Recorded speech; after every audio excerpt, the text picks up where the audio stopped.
Bismillahirrahmanirrahim. I'm joined by another brother from the Dargah, and we are going to talk to him. So, brother, what's your name? My name is Yousaf. I'm from Panama.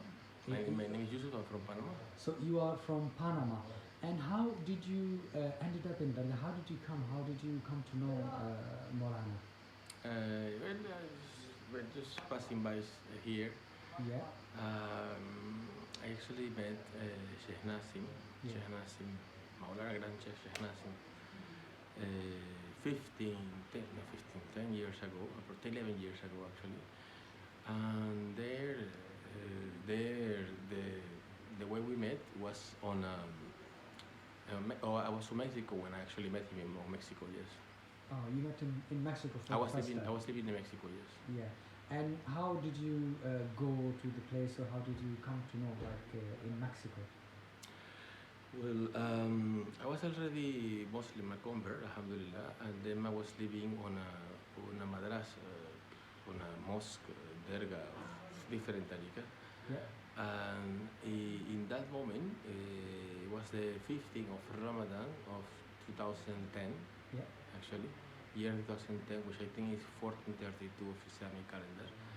And in that moment, I was on the dream. I was dreaming. I never seen anything about this derga or anything like this. But I was dreaming actually about this place here, yeah, exactly this place. And in the dream they were doing like this hadra, you know, like this, like yeah, this. They were doing like this hadra ceremony, and in that hadra, this I don't know, this old man that I've never seen in my life. yeah. He stand up, he stopped, and then he took his stick and he looked at me like, come, come. And I was like, it's like, you know, what is this? I woke up like this. Yeah. And when I woke up, there were 3 people in front of me, Yeah. in the room when I was sleeping in Mexico City. Yeah. And these 3 people left the room, and I looked at them. I saw my brother sleeping next to me with an iPod, and I asked him like, who are these people? I said, there is nobody there. I was like, I just saw 3 people there. I said, no, there is nobody there. And of course, that was very shocking, because yeah, it was very shocking. So I was wondering. The next day, I started researching on the internet about things, finding out, googling or whatever, and Yeah. I found his name, Yeah. and on a website from Barcelona. I called and they were telling me his name, who he was, where he was. He was in Lefke Sheep Cyprus. At that moment, I had no money or anything because I was living a lot of months in this place. I was not working or anything. But I had very expensive books, a new MacBook or whatever. So I went to this bus station and put all the books in the floor, and one man came about the ball, like very, very weird way. And then someone came about the computer also. So I sold everything, and a few days later, I was here. The rest is history. Yeah. So when you met for the first time, how did you feel? How did you feel for the first time when you met them, Maulana? How do I feel? Well, it was a very strange situation. I mean, from the feeling perspective, of course, it's something that cannot be described because there is nothing like this in the world. It's like, but more of the events, how it happened. It's like when I was coming inside this place for the first. I mean, I've never been in a place people wearing turbans and this. It was, the I was coming from Mexico, and people were the mosque where I was. People were not wearing even turbans. They were very Wahhabi style. So it was like, yeah, everything was all this new. I was like a bit scared, and I was feeling a lot of like the, how to say, like everything was shaking, like a big vibration. And I was coming inside here, and I see people walking around a light bulb. Light bulb? Yeah. A light bulb. They were carrying a light bulb, Yeah. and they were kissing this light bulb. So I said, why are they kissing a light bulb? Why people kissing a light bulb? These people crazy people. And it was my turn to come closer. It was not really a light bulb. It was the hair of the Prophet that they had inside, but it was so shiny. It looked like a light bulb. And when the next day, when they took me to see Maulana, it was like the same thing. It was like light and light and light and light. I was just like this. Subhanallah. So what change do you feel in your life before, the life before meeting Maulana, and now? What change do you feel in your life? In terms of satisfaction or being happy, inner happiness, how do you feel now? The life before meeting them and life after. What's the difference? Yeah, there's definitely a before and an after. There is definitely a before and after. I mean, in terms of being content, in terms of having a clear vision about the life, in terms of inner satisfaction. Yeah, I don't think there is like a. Yeah, there's definitely a before and after, but I don't think that there is such thing as a deep, clear vision or that. Because these things kind of come and go in a Yeah. certain way, Yeah. and those first few months, first year maybe, it was very strong manifestations from Yeah. that perspective. It's just like the life or many other things were happening. Yeah. You think So of can we you say think of that something, something comes, and then can we say it was like an introduction to the spiritual world? yeah, Your, it was like a okay, it was like it was okay, to answer to your question more clearly, it was more like it was the before and after was marked by the gift of certainty, yeah. the certainty that certainty, Certainty about what? certainty about certainty. Yeah, like yourself, because the knowledge starts from the certainty. And what was the knowledge that you started? That it is the knowledge of believing, or how do you see that? Certainty about Allah, certainty about your faith. What can we name it? Well, I think certainty. I think we say that this one source of original certainty. I don't know. I'm not an expert. Yeah. I have astaghfirullah, Yeah. inshallah one day. But the way I feel it, it was like it is one sort of original certainty that it was that where there is no doubt that there is this reality that is of the existence of you know what I mean. Of Allah. Yeah. MashaAllah, MashaAllah. And you stay here? Do you keep coming? What's your visits like? Do you stay here? Do you come after 2, 3, 4 months?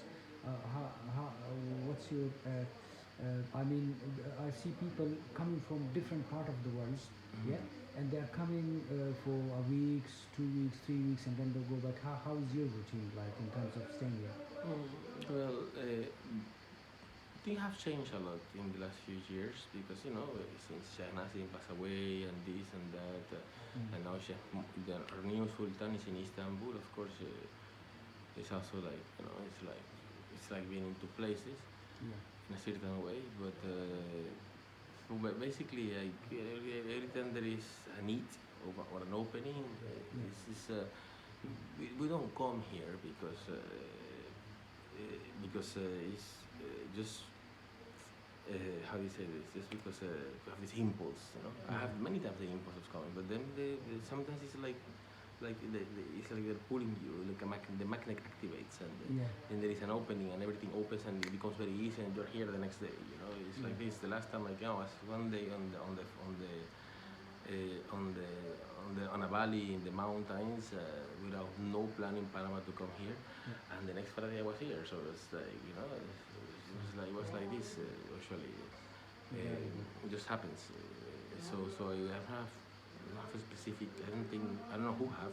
Some people have maybe, but who have more families and things like this. But at least I don't have a specific set of routine to be here or to come. I wish I could be here more times or all the time like this, inshallah. But at the end, it's just like whenever it's opening, I approach this, I come here this place. So you mentioned there is a pull, like a magnetic pull, that you even don't know and you are already here. Yeah. So after you go, how do you feel? For example, while you are going after staying for a few days, how do you feel like? After or After. it's like recharging the battery. After we visit this place, it's like recharging the battery. All the it's easier to use like the same magnetic energy that pulls you to this place. At the same time, this magnetic energy stays on us. So our power of attraction, whatever we are, is also enhanced. And the things that when we're going to face the things in our life, daily life, there is a bigger power of attraction just to make things happen. Yeah. Okay. There is one question. Let's try to make it easy. Yeah. So that the question is, what do you think? Was it destined for you, or did you have the desire to come here, or like did you have the desire of a surge in your life, or do you think it was destined for you? How do you see this reality of coming here, having the vision, seeing Maulana in the dream, and asking you to come, and you ending up here? What? How do you see this all circle? Do you think that it was destined for you, or there was a desire which has made it possible for you to come here? What do you think? Well, I mean, definitely something that it was written, like in the same way that most of our life is written for us. Yeah. It's something that it was there written, and you know, I could not see it before because I was not. I could never have imagined that it was going to end up in this place, coming from a different lifestyle.